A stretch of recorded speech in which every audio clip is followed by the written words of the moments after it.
Good evening. Let's switch to the main scene right away for a change. Well, good to see and or hear and or read you again. Tonight, I'm back in my real element, I guess. Surrounded by hardware, tools, screws, jumpers, and well, generally a lot of 90s. Let me see if I can get the lighting proper because, well, I think that cam should be a bit brighter. Let me try it again. See if it... There, that's better. That's a little brighter. Well, for today I have two boxes, of which the contents are a bit of a surprise to me as well. I ordered them. One of them is two motherboards I ordered, but I don't really remember which ones they were. And the other one is just a bunch of retro hardware, a bit like a Night Dweller's set when I started, when I was working on that. So a lot of surprise hardware, and also I will show off some of the new goodies I've got lately. There's been a lot of fun new stuff to play around with, and some more incoming soon. So I will be finally able to build all the systems I really want to build. If you recall, if you were here before, you would have seen me build a 486 system, build a K62 system. We've been toying around with a dual Pentium 3 socket 370 system, which proved to be quite troublesome. So we put it aside for the time being. I might return to that later. And we've been doing a lot of hardware testing. We've got a shipment from a Night Dweller with a lot of fun goodies we got to test. And well, today is just going to be a lot of testing and a lot of fun stuff, hopefully.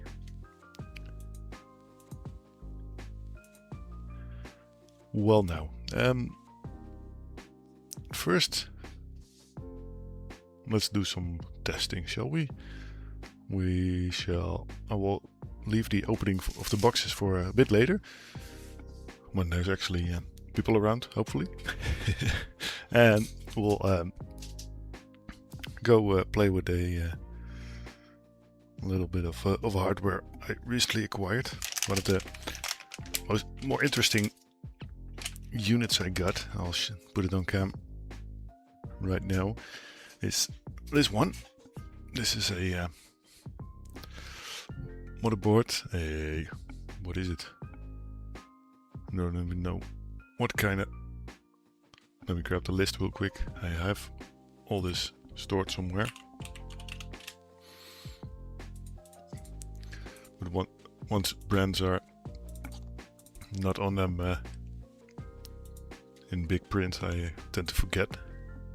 This is a Jetway motherboard, Jetway 993AN, and the fun thing about this one is, oh, sorry, I moved it off cam, that it has a socket 370 as well as a slot 1 connector for a CPU, so you can put in Pentium 2s, Pentium 3s for slot 1 and Pentium 3s for socket 370, or if you really want to spice things up, let me see where I put that thing.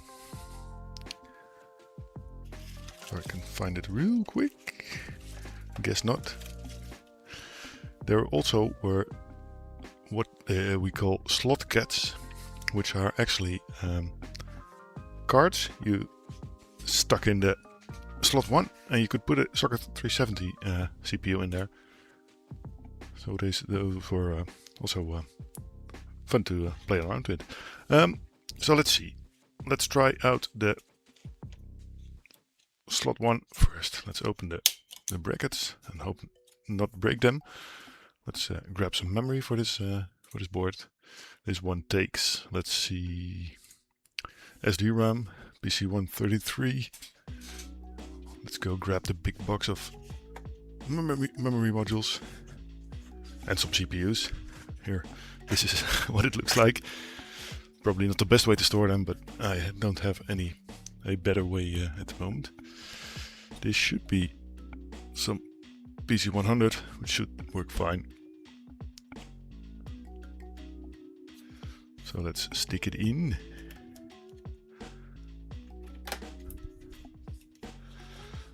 Let's see, does this board have any jumpers? There's just a couple over there. Scan it real quick, see if there's any other ones around. Doesn't look like it. Yeah, there's one, but there are no, and there's one. There are no jumpers for the CPU selection, I think. Let's quickly take a peek at the manual.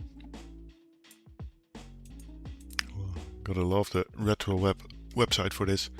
It has manuals on all these old boards.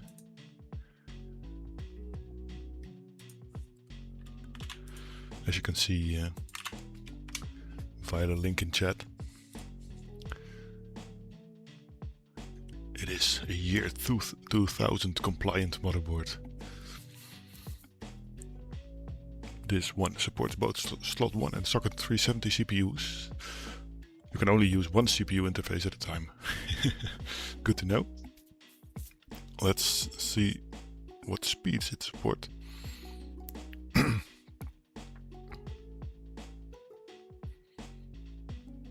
It doesn't really tell us, it only gives us the frontside bus, which goes from 66 to 150 megahertz.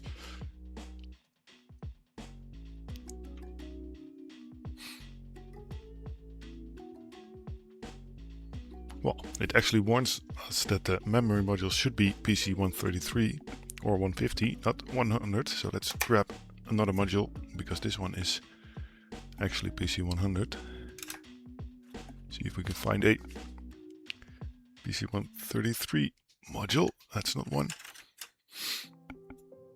This is a 133 module, as you can see right over there, 512 megs.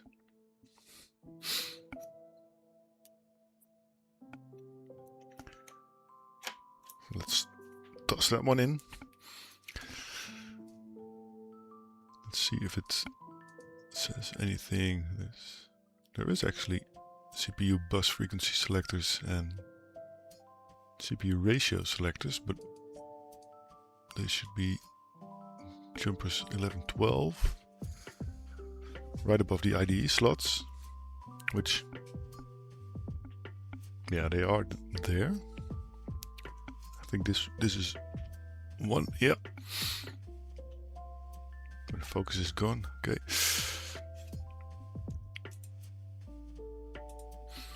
As you can see, that one there and that one over there are the jumpers we're talking about. And U18, which is that one over there, is also for the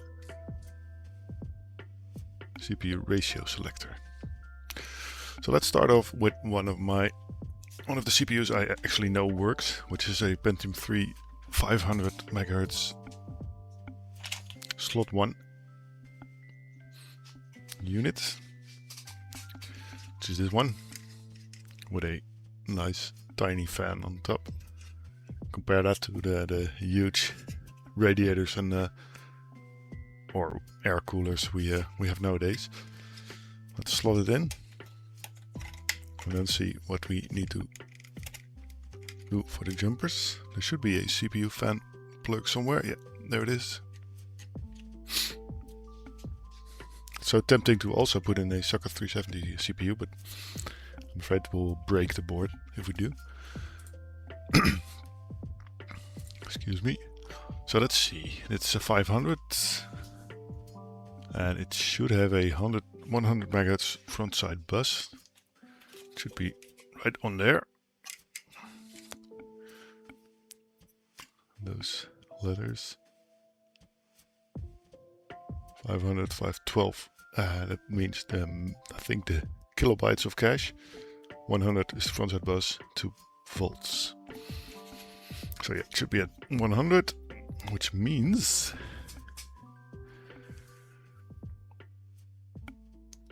we need to put the jumper 12 at 1 and 2. Yeah, which are the top ones, yes. And jumper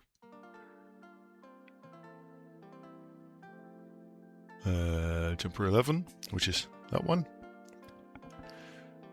should be on, which is off right now. So it's actually running at 133 megahertz. Let's not do that. So let's grab a jumper real quick. I have a box full of jumpers, so that should be fine. How many were there again? 600 in all kinds of funky colors. So we are set for jumpers for the foreseeable future. So if we were to run the CPU right now, it wouldn't run at 500 megahertz, but it would run at 5 times 133, which is, I think, 6 something. My math is a bit off. So close you.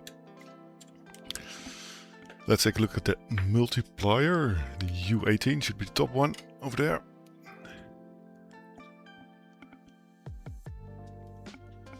They claim to be on or off. Yeah, they're just...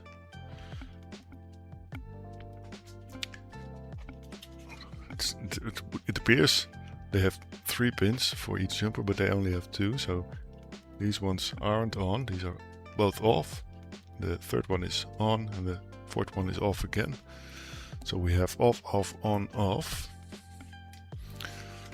And that means we are off, off, on, off on a 7.5 times ratio.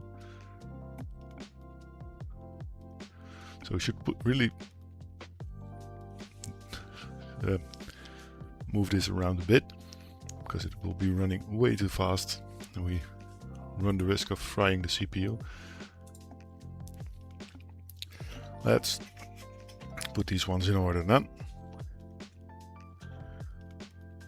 This actually goes up to a gigahertz Pentium 3, which is nice. So for 5 times multiplier, we should have on, off, off, on.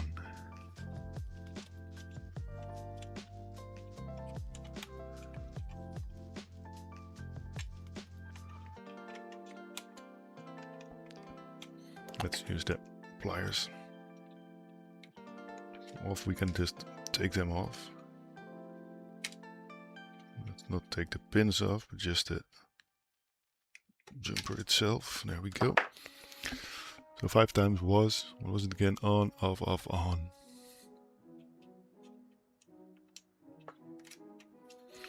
That should be that then. Let's move the box away for now. Let's grab a power supply and grab a video card so we can actually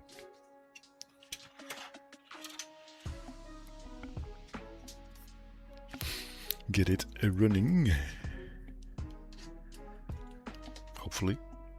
If it doesn't, we have to figure out what the hell is going on. So yes, a video card. Let's grab one I'm sure works. What kind of slots do we have? We have HGP, PCI and an ISO slot. The matrix cards are always a good option.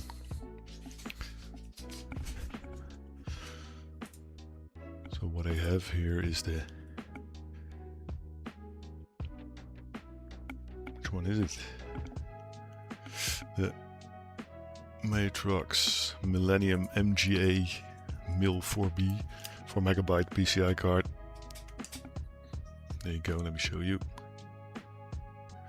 The Matrox were actually, well, pretty well, was a pretty well established brand back in the day for office kind of cards, for sharp to the... Whoops, I dropped CPU there. Let me check real quick for bent pins. No. None, luckily. Let me put a box under it so the graphics card actually fits.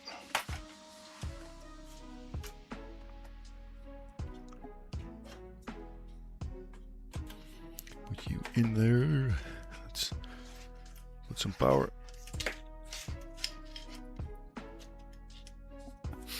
Let's also grab a keyboard real quick so we can actually dive into the BIOS if needed. So that's in. Let's put the capture card in.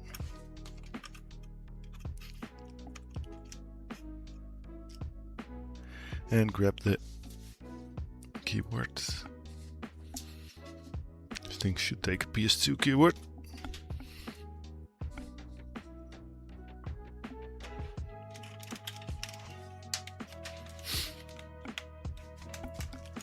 Over just a little bit, have some space for the keyboard.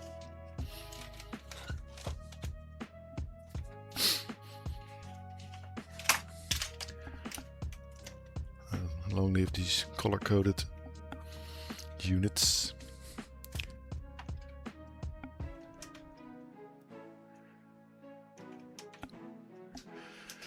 Well, moment of truth for the first one. Well, before that, let's see where the power switch actually is.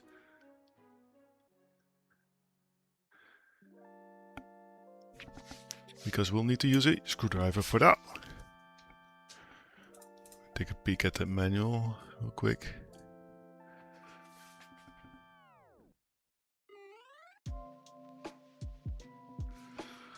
Actually can't find it this fast. P is on. But where is it? Can't read the manual. Oh, there. It's the separate one. So let's grab my trusty screwdriver and switch you over to the VGA scene. So hopefully we'll see stuff happening. I can hear it.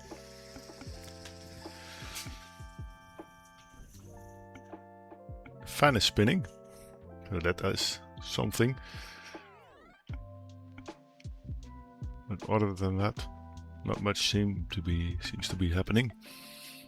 We do not get a signal on the PCI. This could be, well, a lot of things. And I should really get one of them. I don't have a separate beeper, a separate case speaker. So what I might do is grab one of the empty cases and hook up at least the speaker. So we turn this off for now. So we at least have a indication of what could be the issue. I'm going to grab a case, move everything over just a little bit so we can fit the case next to the motherboard.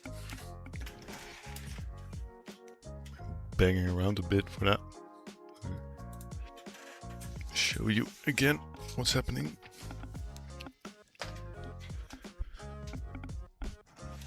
View you over there, so I can put the case here just for this speaker,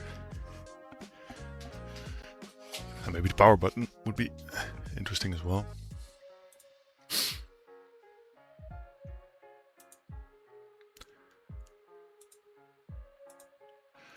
Let's see where speaker is the first one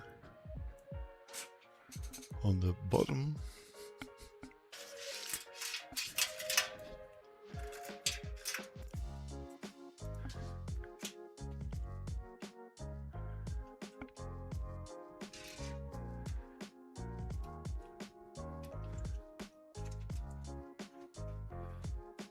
lines seem a little bent. You know what? Let's just put on the power switch as well. Remote switch, is that it?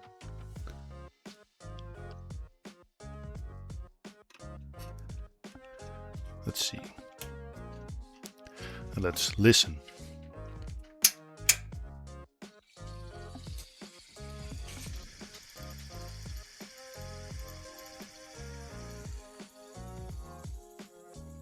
And the power button works. We don't get any beeps. Still no signal on the VGA. So we did something wrong. But what? I'm not sure yet. Let's try the easiest thing first. Let's try a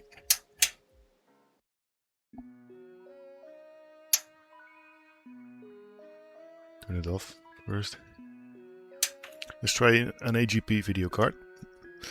And some of these BIOSes specifically tell the motherboard to send the signal over AGP or VGA.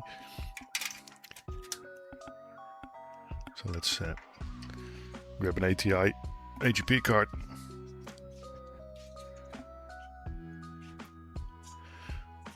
Which I also know is actually working.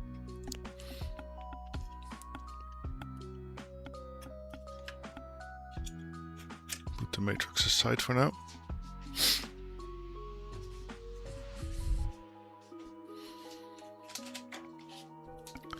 Well, a great start to a hardware stream with stuff not working. Would be pretty boring if it did right away, right?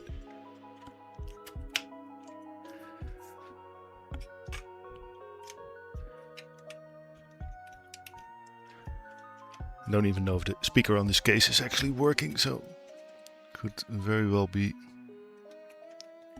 that it's not. I'll flip the plug around just in case. Let's see if this goes any better.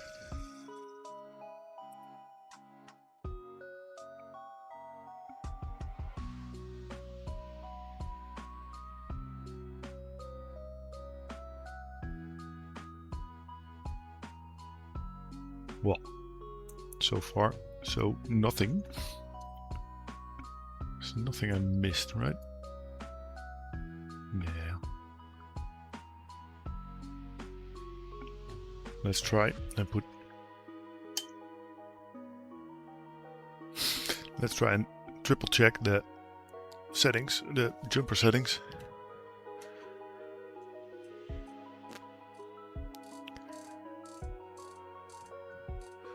We have jumpers 11 and 12.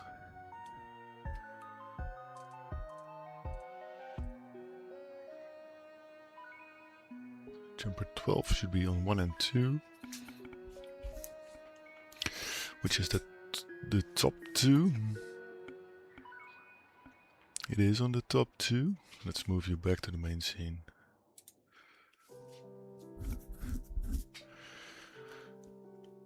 Jumper 11 should be on.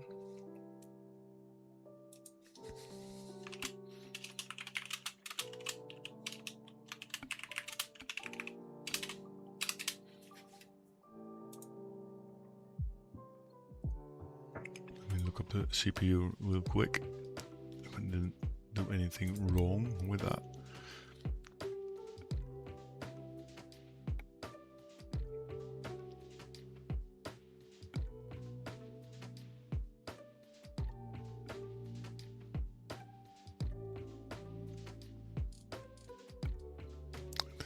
Bus speed 100, clock multiplier 5 should be alright. So 1 and 2 is on jumper 12, jumper 11 is on, and we have on, off, on U18, as far as I can tell.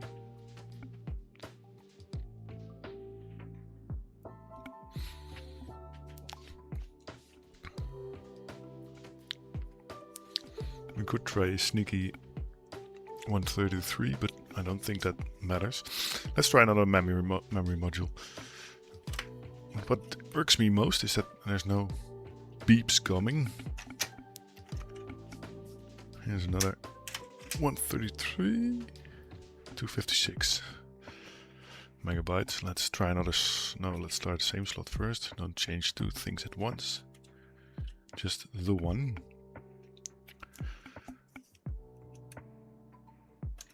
So flip it back one more time. Not even sure that the speaker works. Power you on again. Where's the button again? There it is. Is it? Power's alright. There's nothing happening beep wise or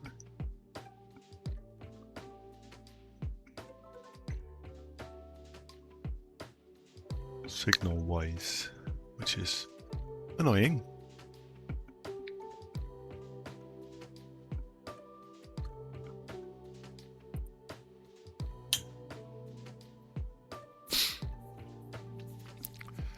Let's try another memory slot, see if that's an issue here. Next step will be to switch around to another CPU.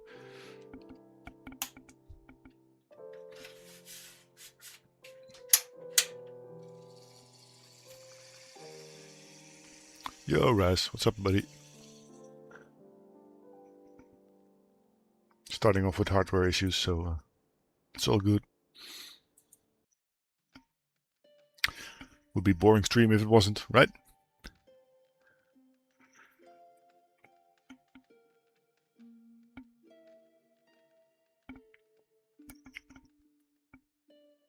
Okay, so it's not just the memory, it's not just a memory slot, it's not just a video card, I think. But we can always try grabbing a later video card, because this one has a, what kind of AGP? 3.3 volts AGP slot, and this card is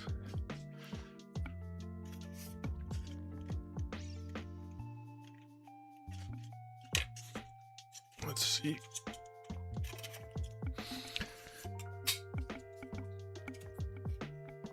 It is a 3.3 volts AGP card, so it should be fine, but let's grab another one just in case.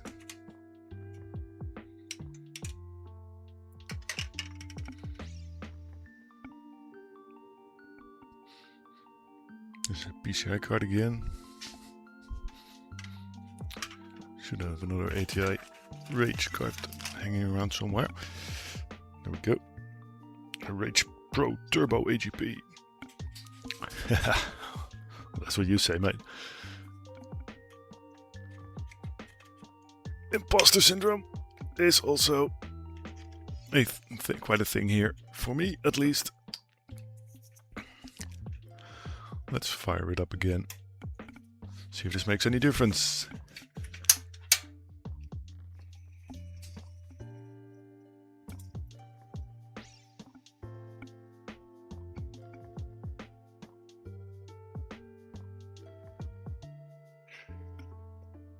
Nothing so far. Really good to see you, mate. Everything alright? Feeling better?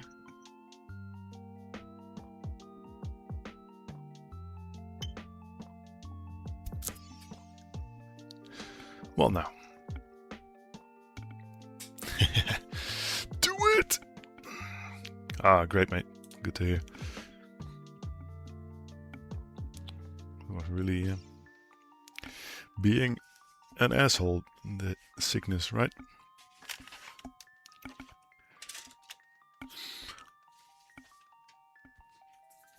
Let's see if I have any smaller SDRAM modules. Also 512.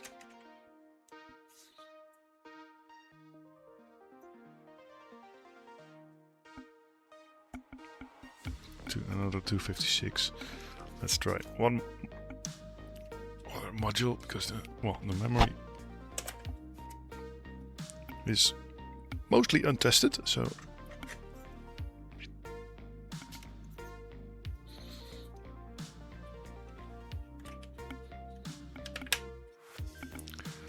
But still, what is bothering me the most is that there's no beeps coming. That will mean something in the power delivery most of the time.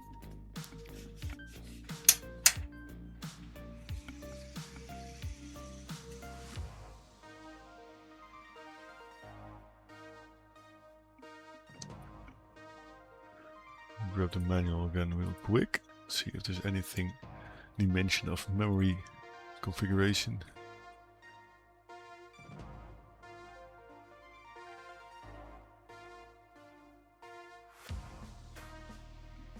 It should be only in the first slot. But which is the first slot? I would say that that one would be the first slot, but yeah, one closer to the socket.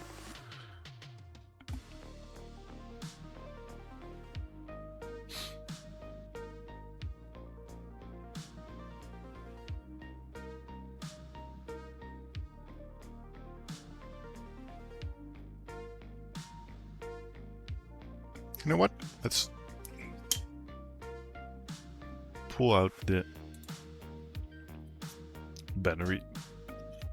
See, it is a new one, so the battery isn't dead, I know that. See what happens if we give the BIOS a little reset. That jumper there, it wouldn't happen to be the BIOS reset jumper, would it?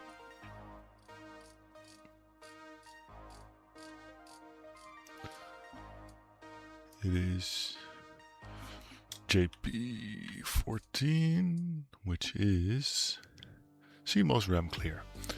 1, 2 is normal, 2 and 3 is clear CMOS. I think it's 1 and 2.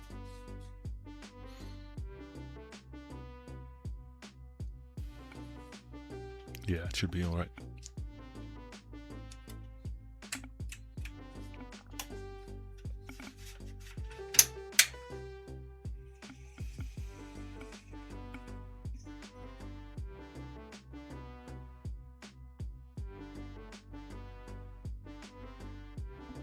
But where's the beeps?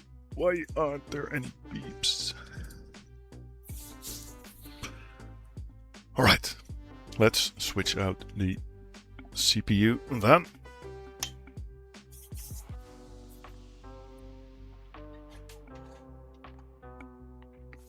Let's see what we have got to replace you with. Always, excuse me.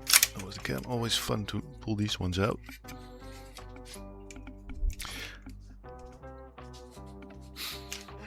We do have another slot 1 CPU, a Pentium 1, a Pentium 2, there's no Pentium 1s, which is a 350. Let's see what they require for settings. 350 MHz. Oh, there is no 350 MHz setting.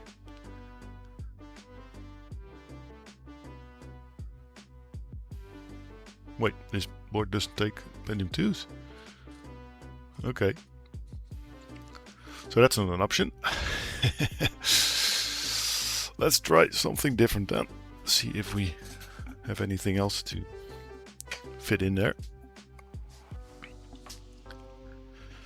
Let me go grab my big pile of CPUs. See if there's anything in there. This is my big pile of CPUs.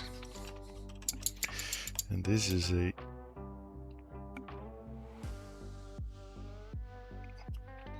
Celeron, but I don't think it's a socket. 371. Let's see if it actually it is. Apparently, it's going to need a cooler though,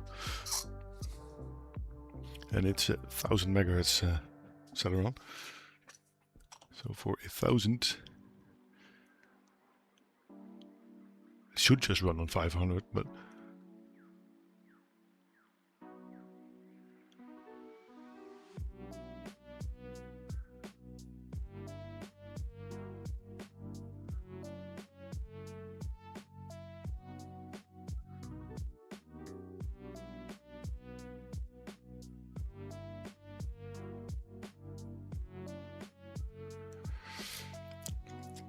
because this one should be at 133 times 7.5. Yeah, no celery, but just a celeron. Let me go grab the cooler real quick for it.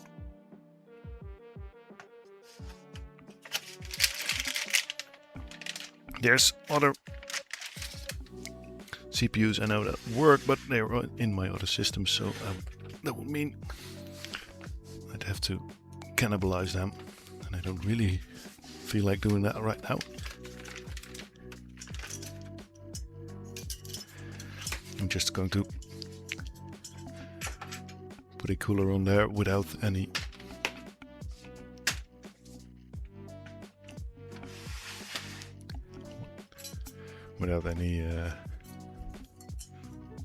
cooling paste.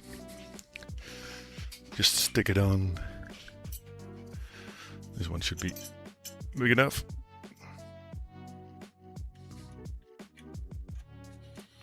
Let's just fire it up like this. See if it feels like running at 500 megahertz. See what happens.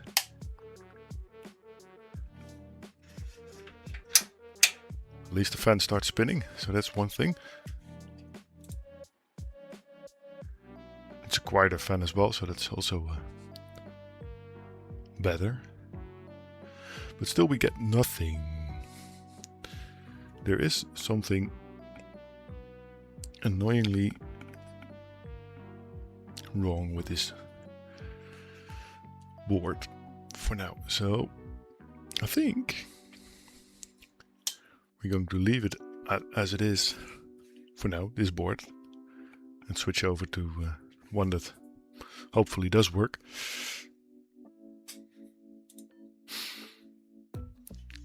And I'll go play around with this on a later time.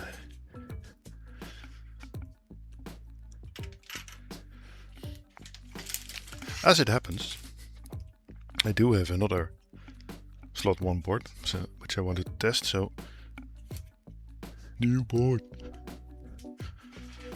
As long as you don't get bored, it's fine, you know. Let's pull everything. We don't need you anymore. Just toss you in a pile for now.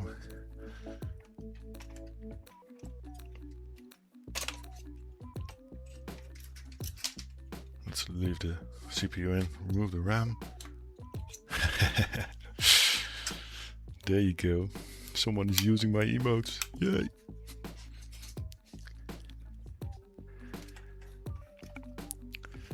But yeah, as I said before you were here, Raz, I've got a couple of goodie boxes to open, but I wanted to do that once there's actually people here. So I'm going to wait and see if more people actually show up, and if not, I'll open them especially for you. So this one is, what is it? Well, this, but let me look it up.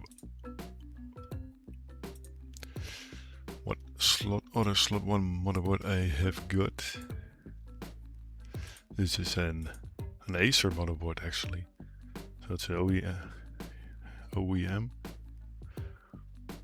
with a Fire chipset. Should support up to a P3 1 GHz.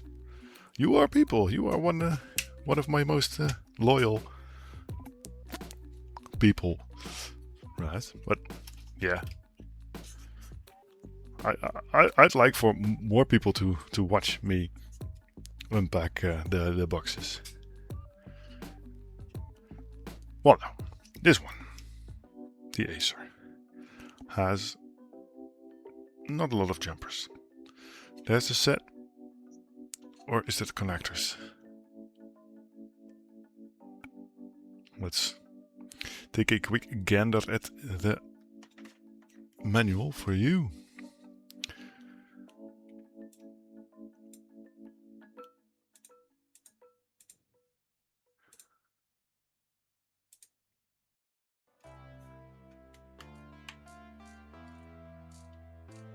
Let me just in case you want to read along, here's the link to the manual of this Acer board.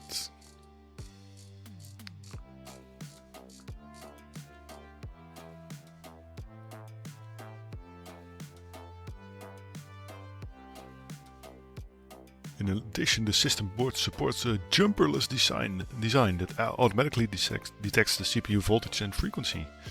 Well, fun stuff. No jumpers to fiddle around with. Well, let's go grab the CPU we started with, the P3 500. Let's see what happens. Slide it in. Where's the CPU fan? There it is. Grab a memory module.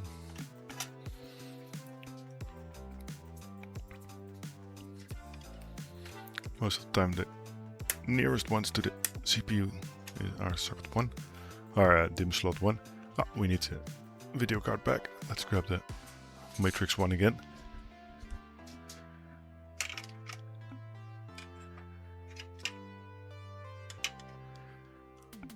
There's too much stuff lying around here.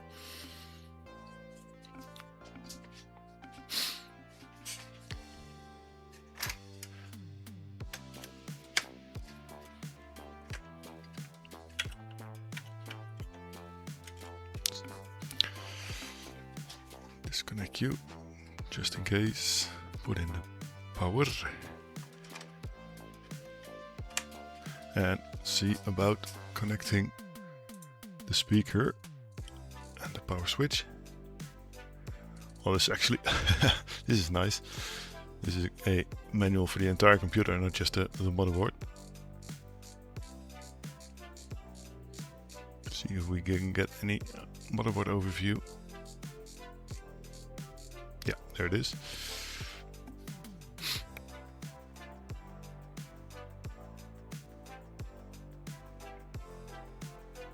There's actually a buzzer supposedly on the motherboard. Yeah, there is, right over there. So we don't need to hook up the speaker. Let's just do it like this. And we'll use the, if I can find the power switch connector.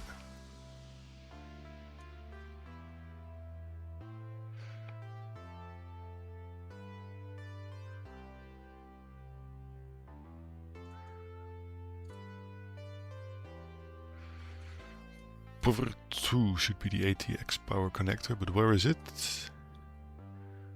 I don't see it. Nice. Oh, no, and power button I need.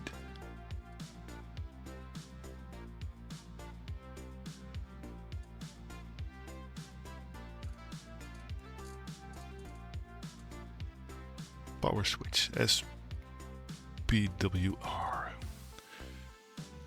Ah, it's the... Where's the set? Should be this set, I think.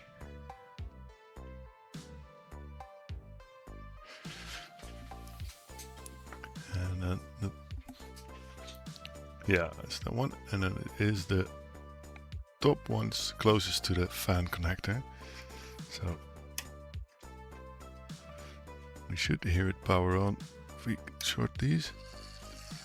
It does. Let's see if we can get a signal this time. Well, look at that. We do. Isn't that fun? I forgot to hook up the keyboard.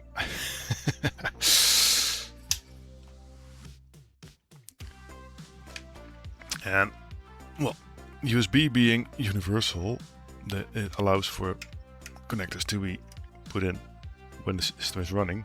PS2 does not work like that. Neither does the old DIN and serial mice.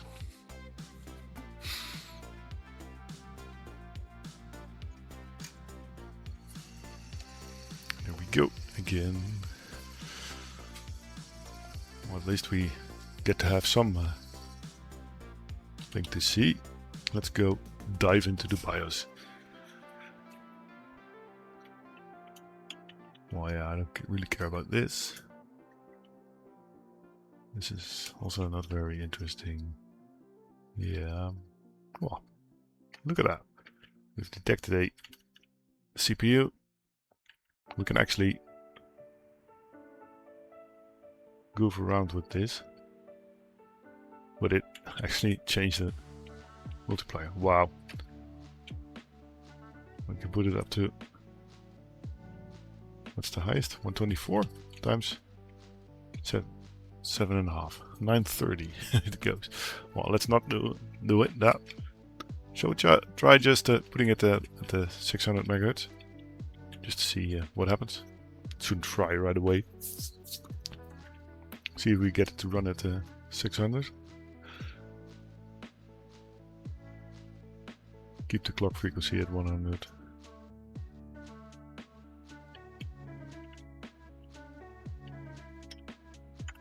Let's see if it still boots.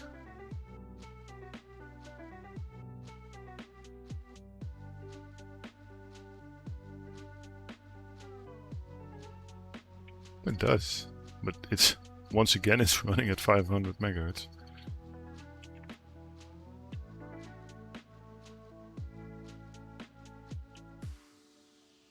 Which is interesting.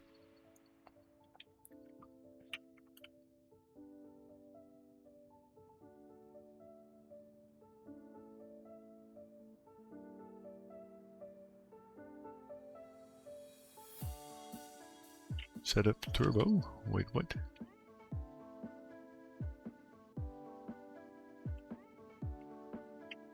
Well, let's not keep in here. Let's turn it off and try the other CPU. So we at least make sure these CPUs both are working.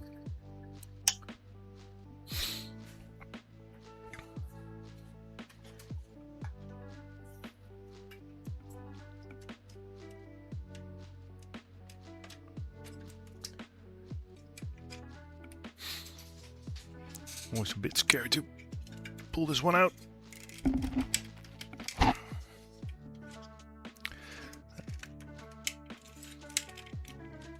Because there we go. These are pretty massive units. If you look at them compared to modern CPUs, but also compared to the older ones and the simple socketed ones. So let's see about this Pentium 2. See if it feels like running this one as well.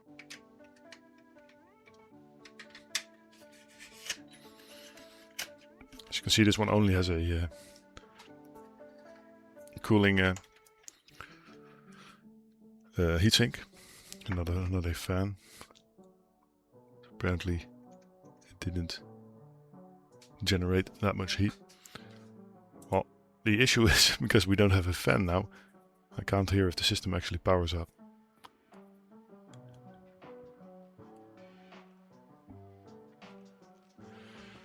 So in order to make sure of that, let's just hook up a loose fan so we at least know if the system is powering up. And the good stuff is that you didn't see me try to power it up without actually flipping the switch on the power supply. So you saw nothing, you heard nothing.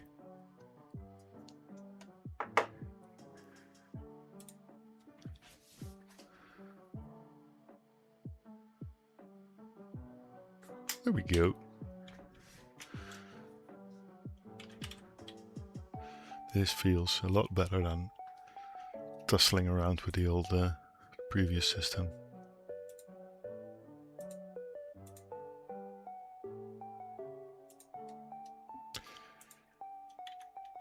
let's see. Yeah, it's a 350 Pentium 2 as one.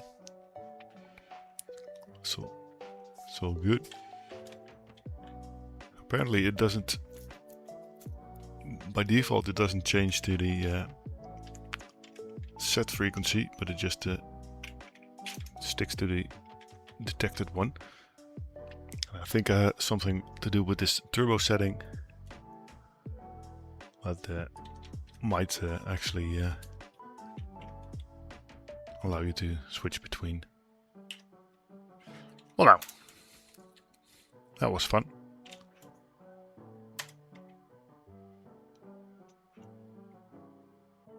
Let's try another board, shall we? So let's pull all this stuff. Remove my friendly neighborhood matrix, which has served me well so far.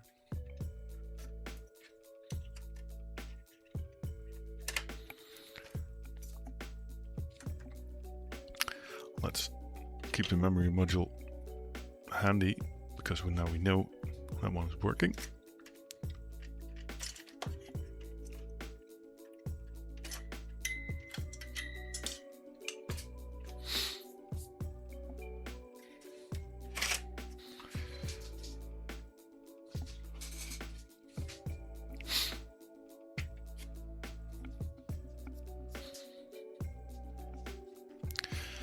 Well, we did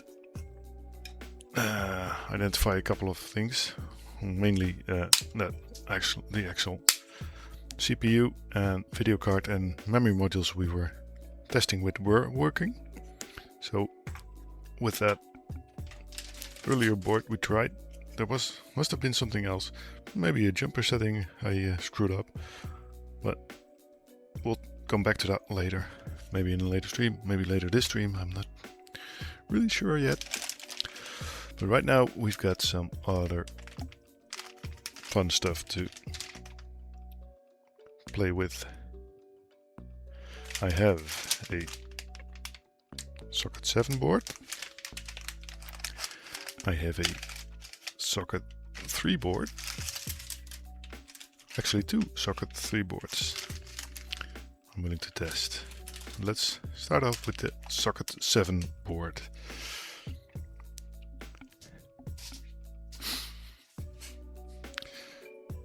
For this we'll need another power supply, because as you can see, this one has not an ATX power connector. This one doesn't go on there, but an AT power connector, which is less pins, less power, and it also only comes with a keyboard connector. Let's look it up real quick. This is the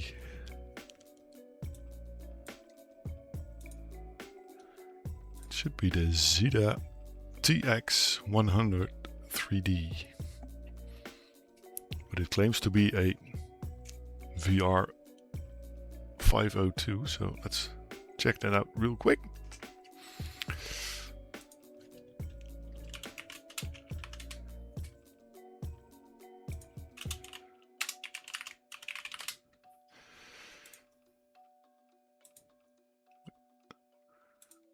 Which actually, it's a FIC VA 502.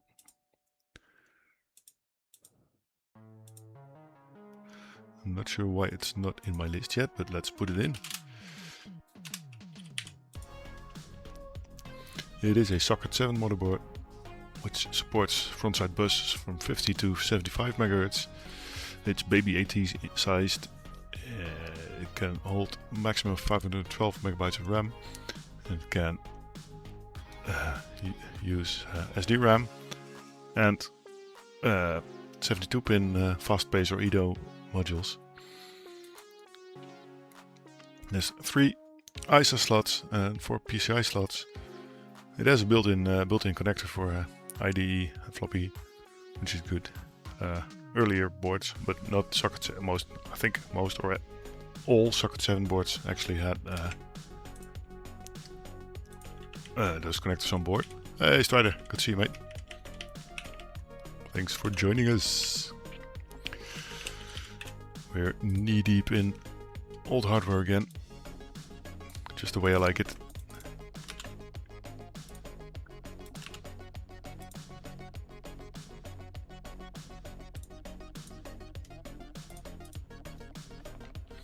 So, let's see about this board. It comes with a lot of connectors and a lot of jumpers as well, I think. It's a pretty decent VRM power supply module, so it should be able to take pretty much all CPUs. Let's take a look at the compatibility test report. Oh, I love RetroWeb. They just give us this. And this is where people go around and test all kinds of stuff. So this one actually takes Pentium's 75 up to 200 MMX, AMD K6 CPUs, Cyrex CPUs, and AMD K5 CPUs. So this isn't a Super Socket 7, but just a regular Socket 7 board. Super Socket 7 were a further development of Socket 7 boards, which also took AMD K6 2 CPUs and K6 3 CPUs, which were just beefed up versions of their K6 CPUs. So let's see if we can get this to work with one of my Pentiums. Let's go grab the jumper manual. There's a lot of them, apparently.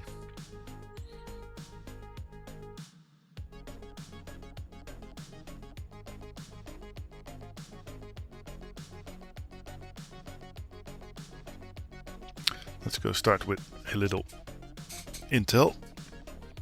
Not sure where I put them, but I'll find them. Here's one. Where did they put the other ones? Well, they'll show up again eventually. There's just too much stuff around the house. Let's go ahead and try in this one. As you can see, if you can read right over there, it's a 166 Pentium. So I'll need to make sure everything is connected properly. Let's first see if we can get it in without screwing over the pins. And should we get a cooler? I think we should.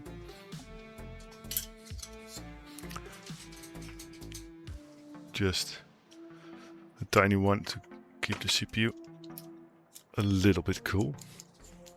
Just grab this one.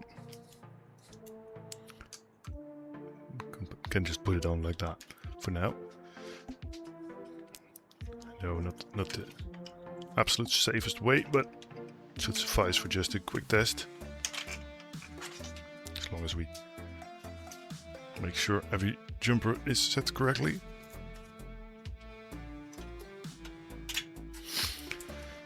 Let's grab this one. This is an AT power supply. As you can see by the AT connectors. It is a compact one actually. It should be reasonably decent. And in order to connect the keyboard, I will need my PS2 to DIN converter. PS2 goes in there. DIN connects right up there. You can always identify an AT power supply by something like this. It has its own power button. So let's see, what do we need to do? The jumpers, yeah. It's a 166, we said. So it should have a multiplier of 2.5 and 66 megahertz clock speed.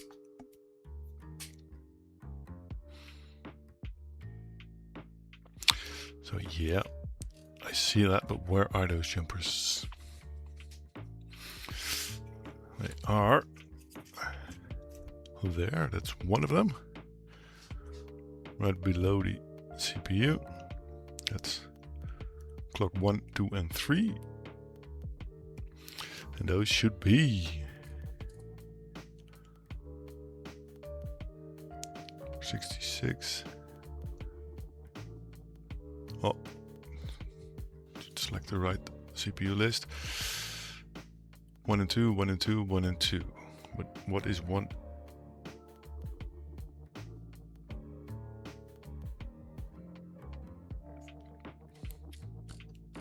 It's always interesting to figure out.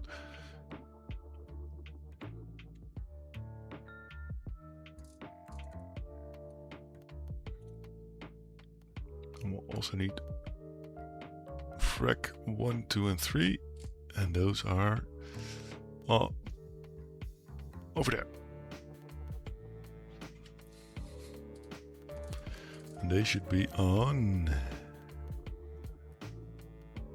2 and 3, 2 and 3, 1 and 2. So this is at least, this is definitely not the proper one.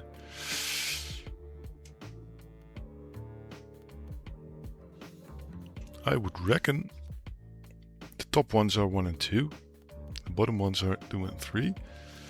So we'll need to switch these around as well. See if we can get them off safely. I had it happen quite a lot that jumpers this old just disintegrated when I grabbed them with the pliers.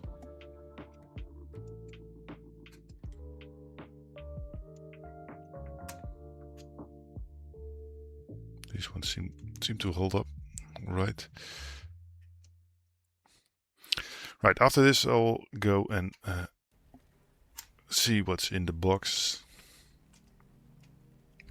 actually. I have two. One should have 2 motherboards in them, but I'm not sure I remember which ones. And the other one has a lot of goodies. I don't really know what's in there, so we'll see, find out together. 2, 3, 2, 3, 1 and 2. So I'll need to move this one if I can get to it. This is an annoying place for a jumper. Let's remove this one first so I can hopefully reach the other one.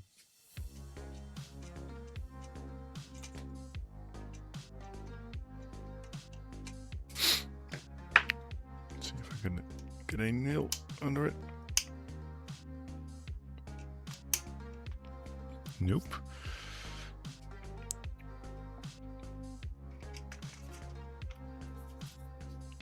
No, I know my hands aren't small either in any regard. Let's see what I can use for that. We go grab a little flathead screwdriver.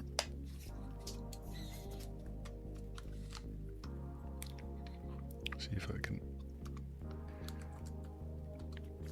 coax it out. There's tools lying around everywhere as well. I'll take you around the tour for a quick tour in a bit.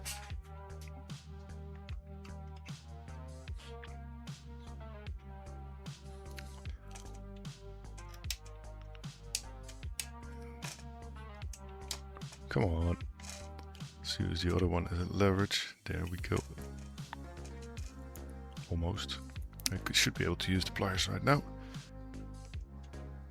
Yes. Where did I leave the other one? There it is. So this is like 30-year-old plastic, so occasionally pretty surprised it still lives. Let's go grab a little memory module.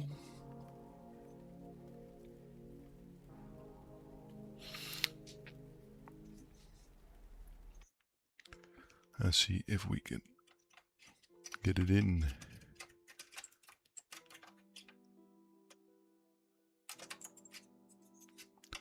Of course, we have to put it in the right way.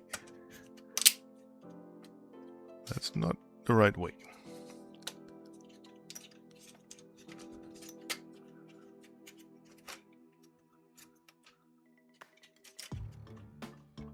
Is it?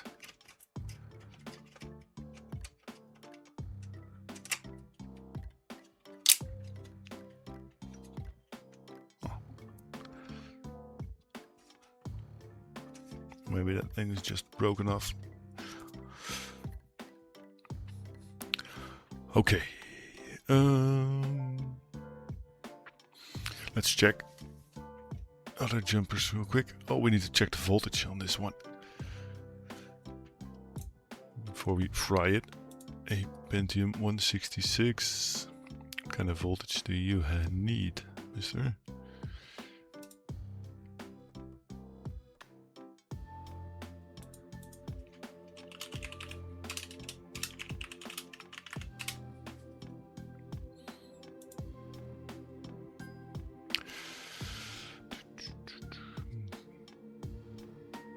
Real quick, can find it. So yeah, 3.3 volts.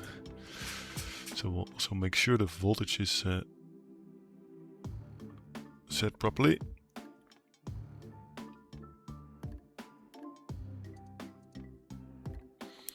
We have JV1.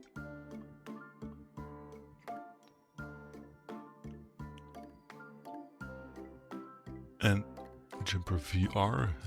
JV1 is where?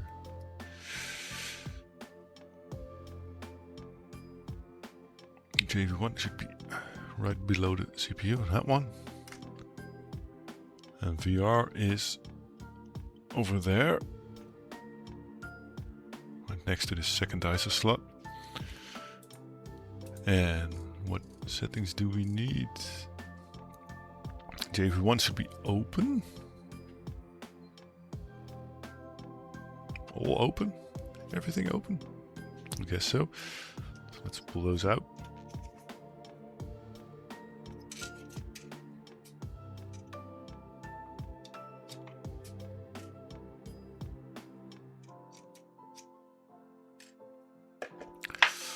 And VR should be 3 and 4 closed. That's not 3 and 4, I guess.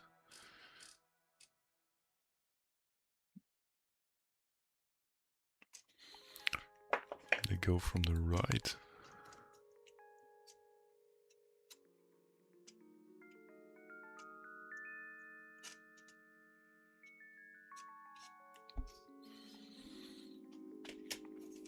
Anything else we should fix before we fry anything? Is there any memory setting we need to?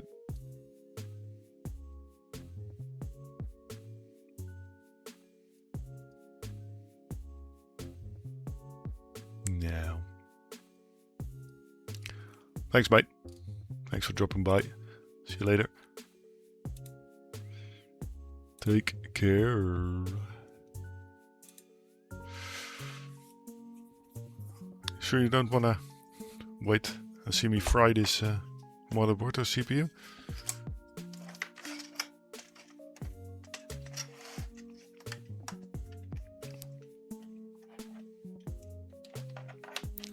My mission is never done. These are pretty short, so this is getting kind of annoying to get these in, but should be able to work this.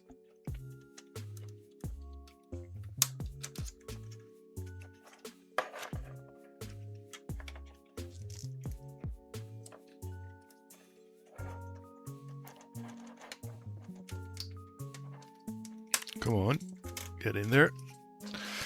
That should do it.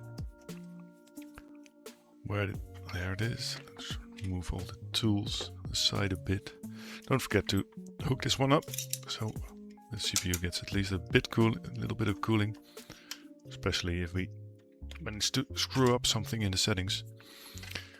It is a wise thing to do. But yeah, after this one we'll go open up some boxes. Let's put in the matrix card.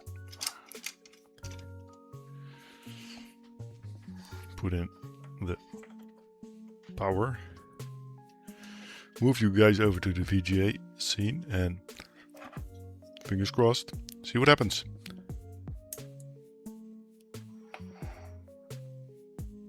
Well, something started.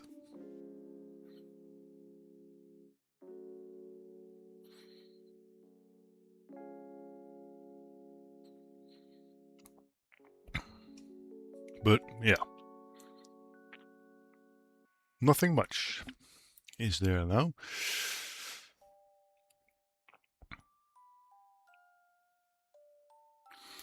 Let's turn it off real quick. Remove the power plug for now and then just feel if nothing is getting... No, that one is not hot. Let's try another memory module.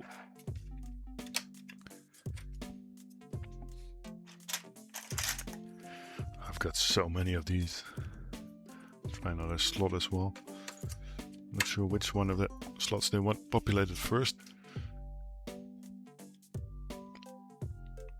Hello, Ado. Ado New. I'm not sure how I should pronounce your name. Is it French? Good to see you.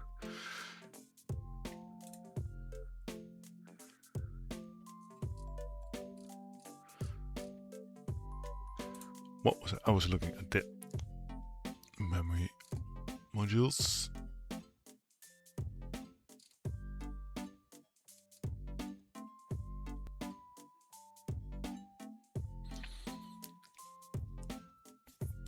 Did these need paired modules? Not really sure. They shouldn't, right? Look at these. This is a 32 megabyte Edo module. These ones look alike. Let's try these two. Right? They look pretty much the same.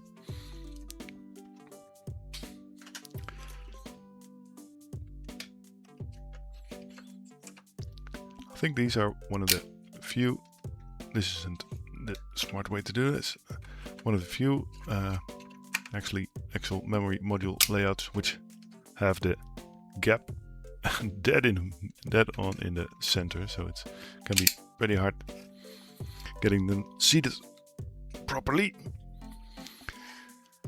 because there is a correct way. Well, okay. I get the hint.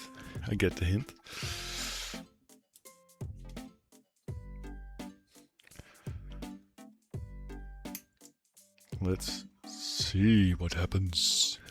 See if we can get a signal this time. And if not, it could be pretty much anything. It could be a jumper setting we screwed up. It could be the CPU that's not working. It could be a motherboard that's just broken. I'm not even sure if the power supply works properly. But good to have you here.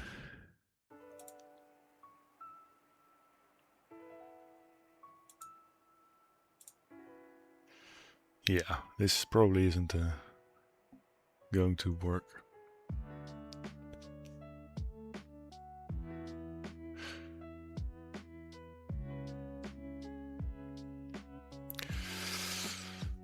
Alright, I think the quarter just dropped. Not sure if you say it like that in English, but on who our friendly neighborhood Adunu is. I have actually seen him earlier today in real life. So let's pull this one apart, put all this stuff aside and go dive into some boxes.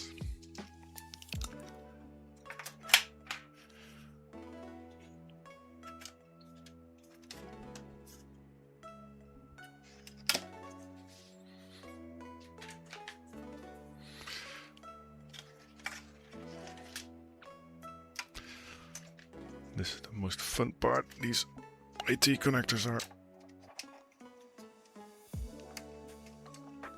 not very easy to remove without feeling like at least you're breaking the entire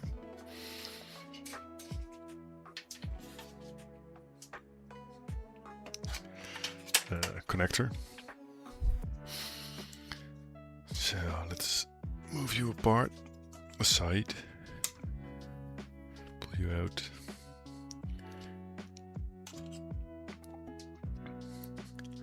Yeah, with hardware like this, it's always, well, just the question if stuff is working, what stuff is working, which, if it's working together. Compatibility also was quite an issue back then. So let's clean up the desk a little bit so we can go and do some proper unboxing.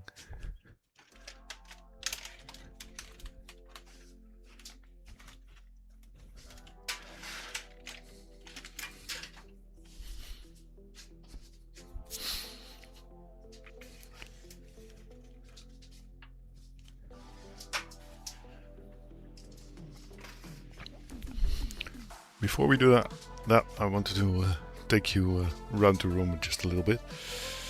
Let me hook up the hand camera. Should be this one. Yeah, there you are. Hello, everybody. This is well, yeah, this is my room. Some Legos, some hardware, some joysticks, some more hardware, even more. This one I picked up recently, a nice old CRT monitor. There's all the memory modules, some CPUs in there. Here are some cases. Actually, the ones I intend to build out eventually, if I get all the hardware working. Some books, some more Lego, some Fallout stuff. Some retro games, consoles, more Lego, Zelda, more hardware, even more hardware. And this is, well, the machine you are on at the moment. So, yeah, so much for my my little room. Let's put it back on the camera, normal camera. This is what I call my my man attic. It's no cave, so.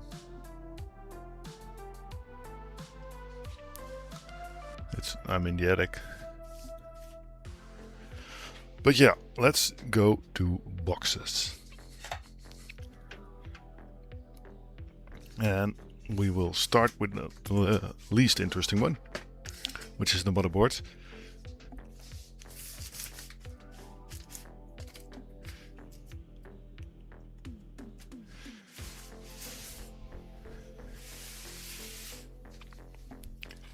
I've carefully fixed some things with duct tape. Thanks, bud. There's yeah, there's a lot of savings and collecting went into it.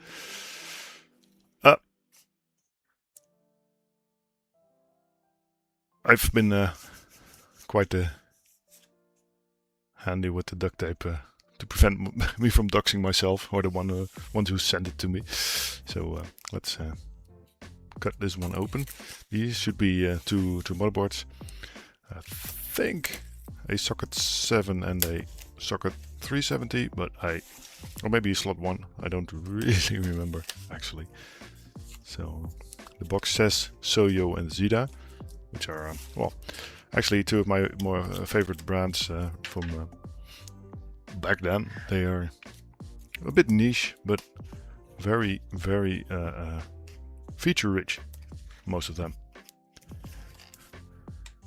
and very compatible. They are compatible with a lot of stuff, so they work really well. Let's see if this is properly packed. there's a lot of plastic bubble wrap. Pull them out. I don't think I've ever done an unboxing video. Well, apart from Night Dweller's hardware. Yeah, this is not ideal.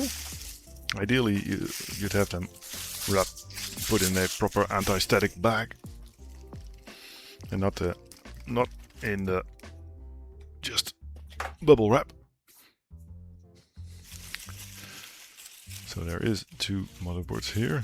The first one is a tiny one. Well, starting off with some ISO slots, 2 of them, 4 PCI slots, 2 SDRAM slots, and a socket 7. And this one is well, it is versatile because it has a ATX and an AT power supply connector, which is well, pretty awesome. It doesn't seem to have any jumpers, which is fun because jumpers are, well, pretty annoying. It claims to be a TX 1001.10 LO. Let's Google that real quick.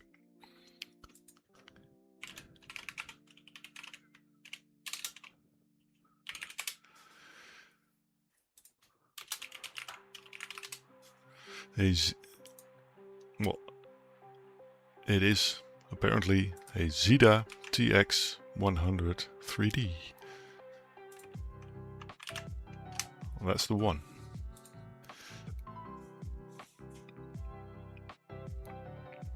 Which is, let's see what it says in the user manual. It supports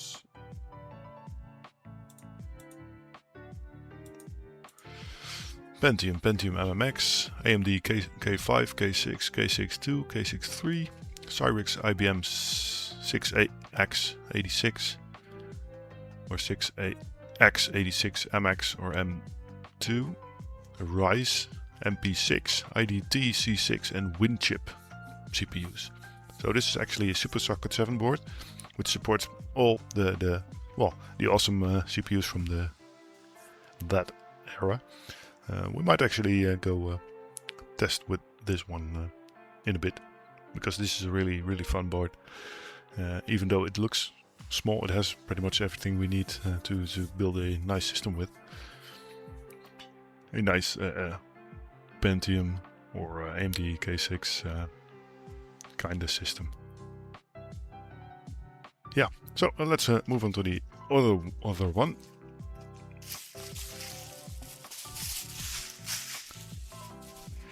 Let's see what we have here. This is a bigger one. We'll start off with 3 ISO slots and a nice Soyo chip, 4 PCI slots and an AGP slot. We've got 3 SDRAM modules and a slot 1. So this is also a slot 1 board, which we could also test with the Pentium 3 and 2 CPUs. Battery still in there. No damage. What I can see real quick. It's a bit dusty. Might be a little rust, but should be fine. This is a SY6KE, as it said right over there. Let's look it up real quick. SY6KE. It's a Soyo board. Yes, there's a slot 1. Not really much more interesting. Let's see the manual real quick to see what kind of CPUs it supports.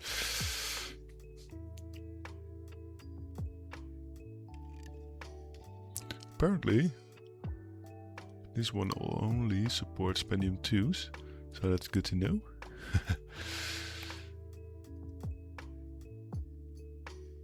this mainboard is designed so that it is not necessary to use any jumpers to set the CPU frequency.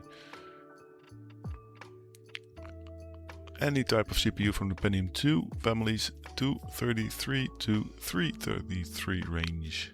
I think the one I had was a 350, right? So that could prove troublesome. Yeah, that's a 351. Well, we'll have to see about that. If not, I'll have to cannibalize one of the systems I really wanted to sell. But that's for later. Because I think, let's see, there is it's also a 350 in there. So that's not going to help us at all. Good. Fun stuff. More hardware, always fun. Let's wrap you back up and go for the big box. This one I really don't know what's in there. I could have looked up what these motherboards were because I actually ordered them on purpose. But the other one is just a big grab bag of. Well, we'll find out together. It is a heavy one and a lot bigger one. Any guesses? Anybody want to venture a guess?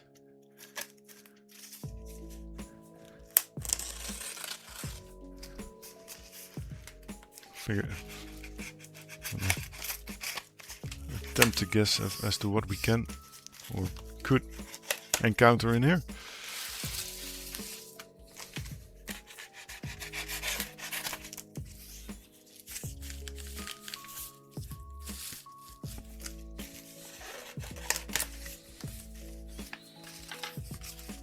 Well, that's a very dirty looking mat.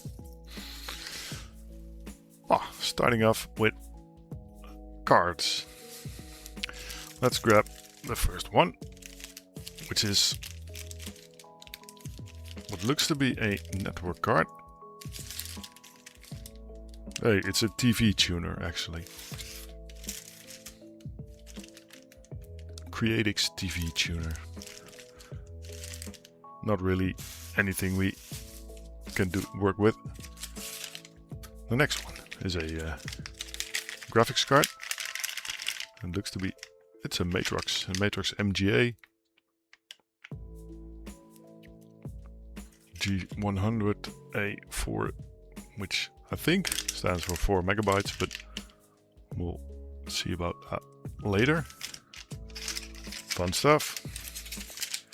Not really collectible, not really impressive, but well, more video cards is always fun. Nearly dropped it there. Let's see, this is 2 cards in one. Also looks to be both video cards. No, we have a, I think this is a Firewire card.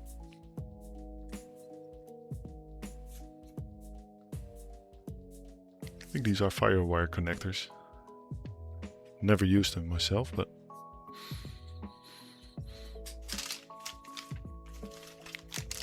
there were connectors that were actually in between ID and SATA, I think, for faster data transfer.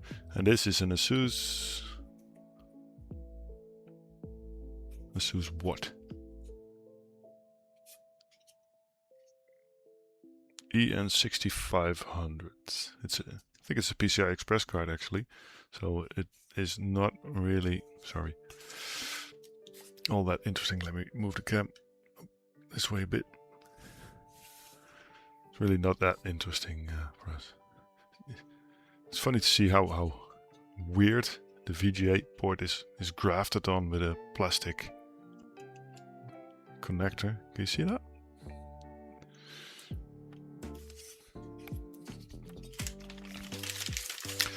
I'll put all these things I pulled out on the floor so I have a little more space up here. Well, okay, This is some sort of actually sealed off connector. Looks like an eSATA, so an external SATA connector. Just a SATA plug in there. It's actually more than I expected. Here's some more FireWire stuff. Yeah, this kind of gives it away. FW. It's FireWires.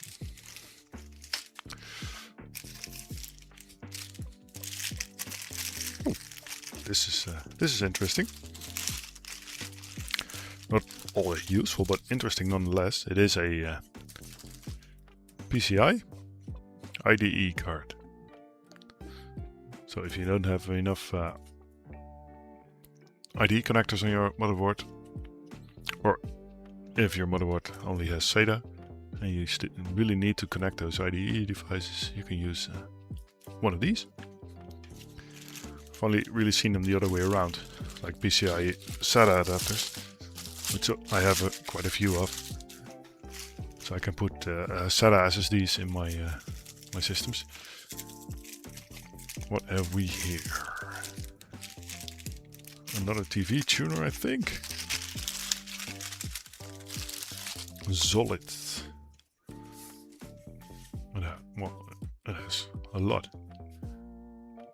There's a coaxial, and there's audio, and there's super video. We'll have to look this one up.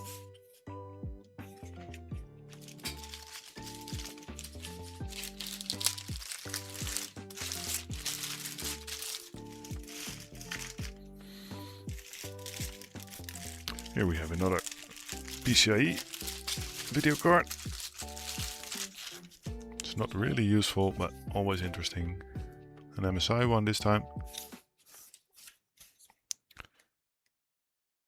And, well, it says NX7100 G6, I think. We'll have to look that up as well. Yeah, it's fun. It's really a nice box of memories. Nostalgia box. This is actually the most fun thing to do.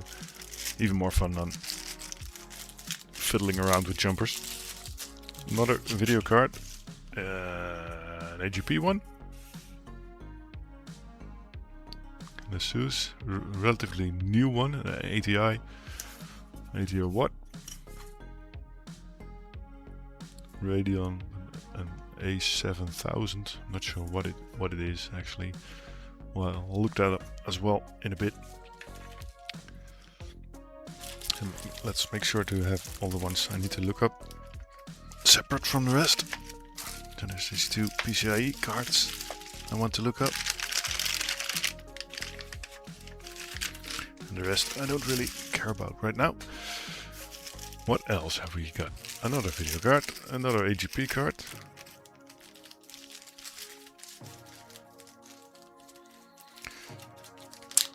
The most awesome thing to find in here would be something like a Voodoo or a Voodoo 2 card, but I don't expect that. This is an FX 5200 GeForce. Not really very interesting, but it's just another AGP card we can use to test stuff with. If I were to sell it, it would be like 10 euros or so. Well, now we get to the... Oh, wait, there's more. Another GeForce. It really is very expressive about being a GeForce, as you can see. It is a pretty... almost feels like plastic. It is actually aluminium, I think. What kind of GeForce is this? An FX 5200 AGP 128 megabytes with a TV out connector and a DVI and a VGA.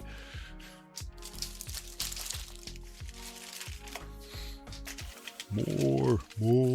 Well, this is just a What is it? I don't know. It's a separate plug. Maybe it broke off from something.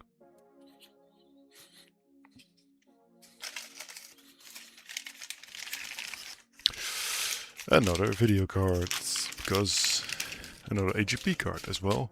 An ATI this time, because we have to keep both camps a bit in balance, right? It's an ATI Radeon 8500. Reasonably interesting, but not collectible. And on my camera I spy a little sound blaster. I think looks to be, without getting too close, a sound blaster live. Yep, that's exactly what it is. I'm not going to unpack it. There you see sound blaster live. It's a PCI card. It's okay. It's just another sound card. What is this then? The cooling suggests it's another. This guy really had a lot of different zip tie lock bags to put his stuff in. This is looks to be a PCI Express card, so it's not going to be that interesting.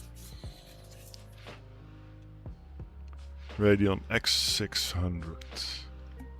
Okay.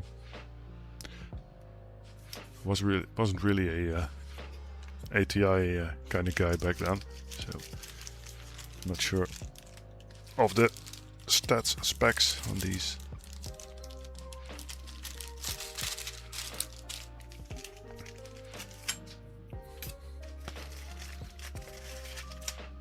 This is memory, nice. This is DDR 333, 256 megabytes, 2 modules. More memory is never a bad thing. Something I also would like to say in real life. This is 4 or more modules. It says 128 megabytes. Let's pull one out just to see if they're individual 128 or they're 128 together. This is 64 megabytes of PC133 SD RAM. So I'm guessing they're all. No, they're also 128 PC266. 266 should be DDR, I think, not SDR. SDR standing for single data rate and DDR for double data rate. Now you know. I wonder there's still a lot of stuff left in there, but really not sure what it is. More memory.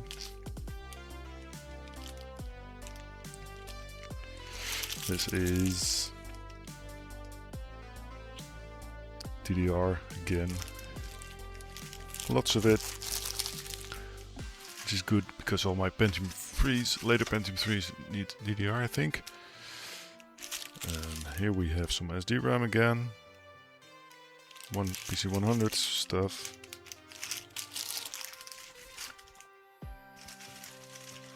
This is a fun bag. I don't really even remember how much I paid for it, but it's already worth it. Here we have some more SD RAM, I think. All kinds of sizes. This dude really put his whole collection in the box, I think. And some more PC133 modules. Now for the biggest surprise. Well, all of this was a surprise really, but what's in the bag? It feels like cables. Lots of cables. Yep, that's exactly what it is. Not going through them all, but well, that's IDE and floppy cables. A lot of them, which is fun and which is good because I don't really have a lot of those. So, yay!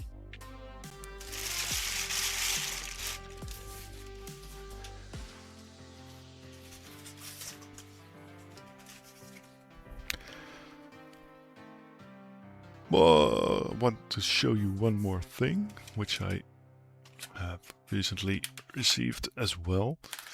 I've got these two units, Quantum Fireball IDE hard drives, just so we can, if need to, put some hard drives in the systems. This is a, how big is it? It doesn't say. It should say, but I can't find it. I think this should be a 10 and a 4 gigabyte one. But yeah, this was fun stuff to go through the bag and toss all the stuff on the floor. Let's go look at some specs of these units. This is the 3.2. Yeah, it's a 3.2 gigabyte and a 10 gigabyte IDE hard drive. These units were massive, but back then you also had like the Quantum Bigfoots. They were 5.25 inch hard drives. They were even bigger.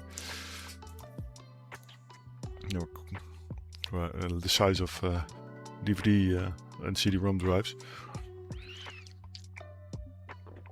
And of course 5.25 inch floppy drives,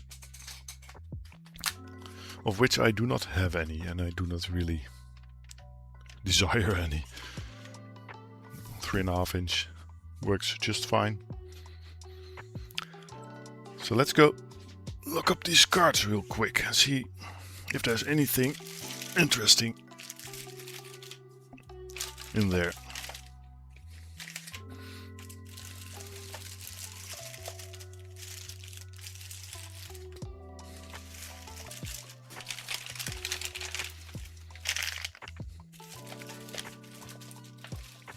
I'm not going to bother with all the miscellaneous cards. So first things first, we have this Asus A7000.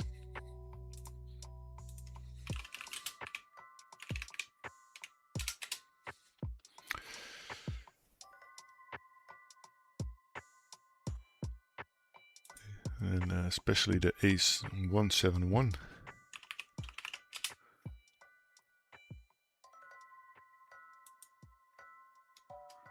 Which is a ATI Radeon 7000. Yeah, well, what can you say? Really would like to see some benchmarks of it. It has 32 megabytes of DDR. It's an AGP 4 times 150 megahertz clock speed.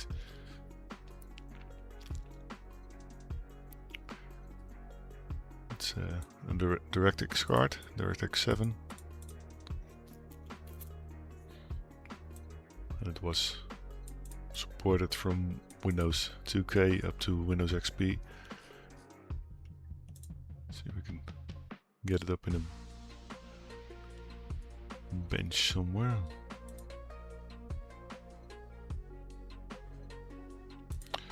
We're also interesting to see if anybody's selling one. They are for 55 euros.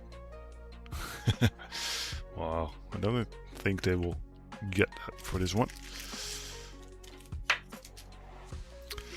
This one, what was it? It was a FX 5200 GeForce.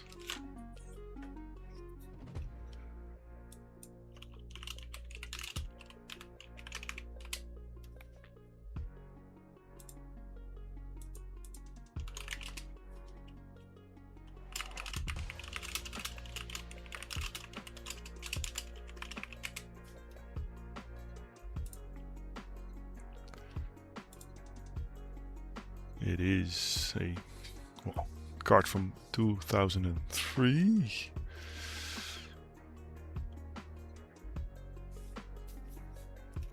It's, well, yeah. What can we say? There was an entry level DirectX 9 card. meant to replace the GeForce 4 MX. Budget, quiet, low power. That's pretty much it. So yeah, not really interesting. This one looks interesting, but I'm not sure it is.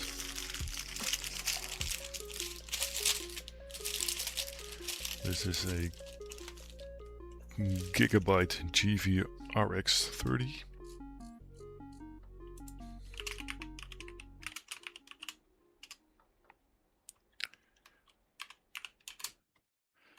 L256 TE.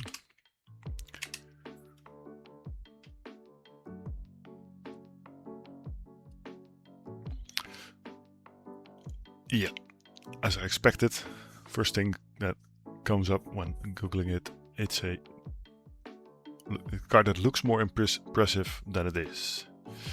It's a Radeon X300 low power.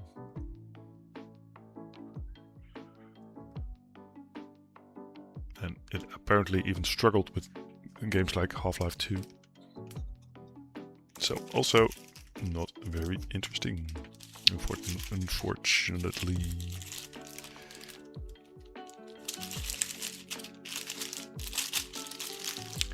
Which is okay, so I didn't pay that much for this bag, I think. This is another GeForce FX 5200. We already know what that is. Well, Soundblaster Live, I know enough of not to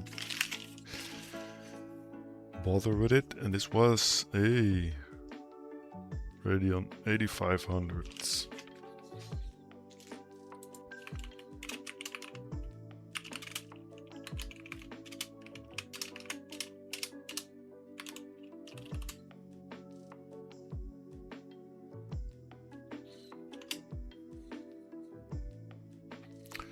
This is a 2001 card.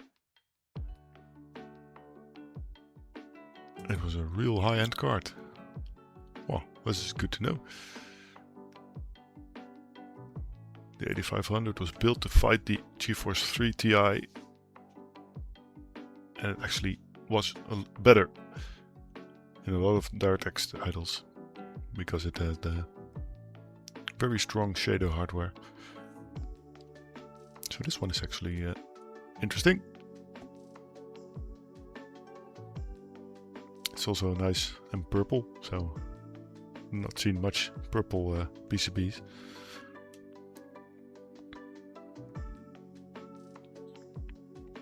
So this was the card used to play games like Unreal Tournament 03, Morrowind, Jedi Knight 2.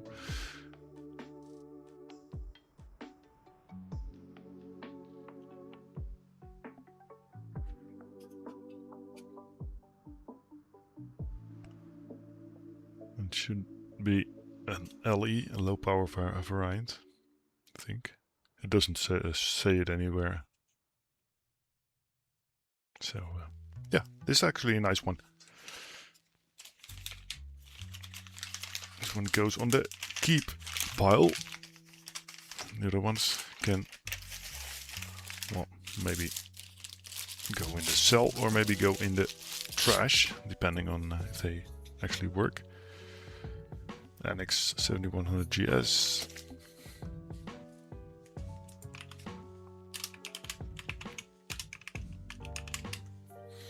Let's see what that turns out to be.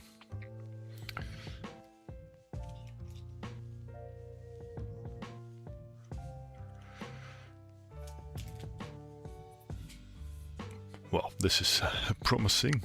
Under the sticker, it's an NVIDIA GeForce 7100 GS, basically a late shrunk ultra cheap descendant of its betters. What was it built for? Silent office PCs. Video playback. Well, ain't that fun.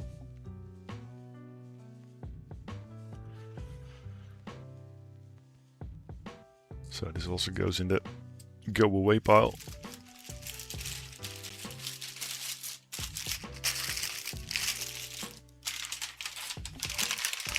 There's these two cards left. Well, wait, This was also the Firewire one. You can go away. And I don't expect much of this one either. EN 6500.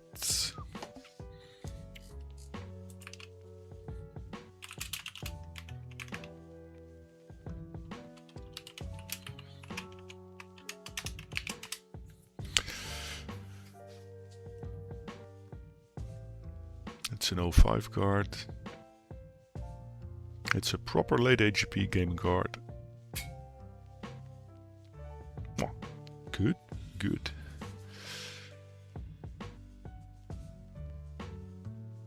So this is one of the last strongholds of AGP.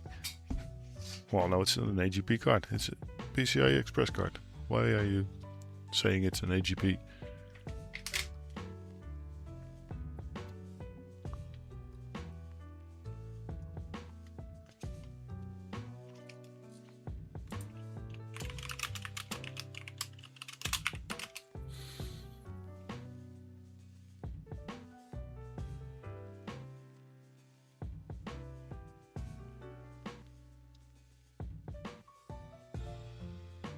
It's all right.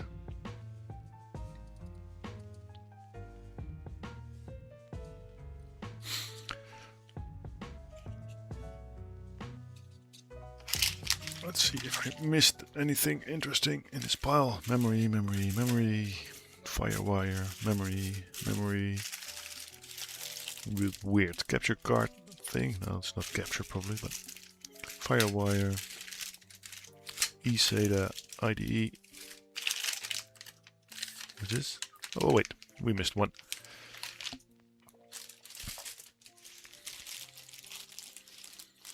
And I really would like to look up this one as well, because I'm really not sure what it is. But it's probably a TV tuner with such a big thing on there. Missed just one graphics card. Oh, it's the Matrix one. Nice. I'll put this one on the keep pile as well.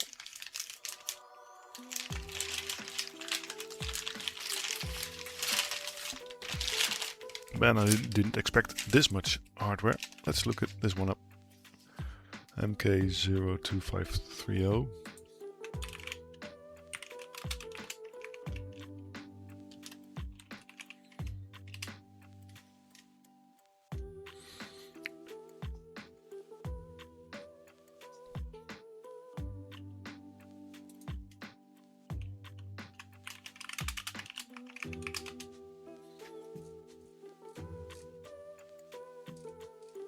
It's supposedly a real workstation slash office card.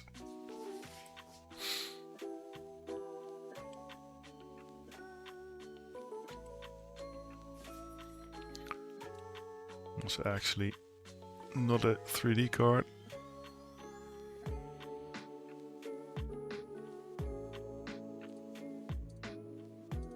But just for the earlier systems which didn't run any 3D yet.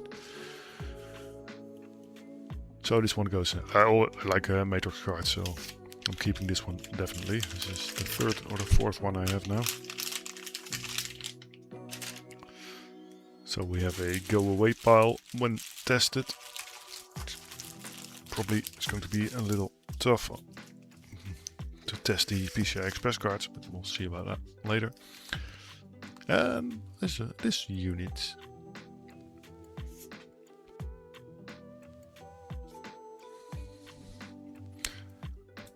Let's see if we can find anything.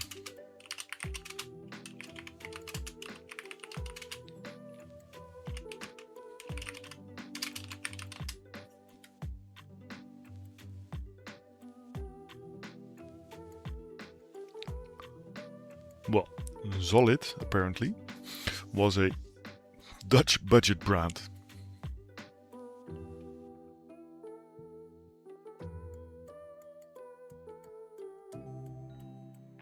And apparently people actually want these because they have interesting chips for the TV capture. Is it a BT8718? I'm not sure. Because it's really hard to identify the card. Maybe this is something. It says 713 XTV right there.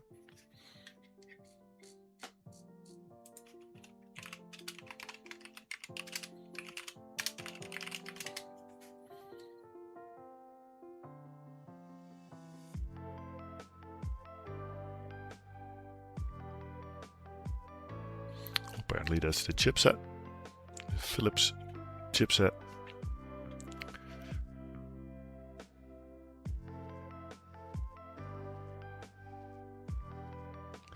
What they were used for was VHS digitizing, retro console capture, TV watching on your Windows XP machine. So it could still be a bit interesting.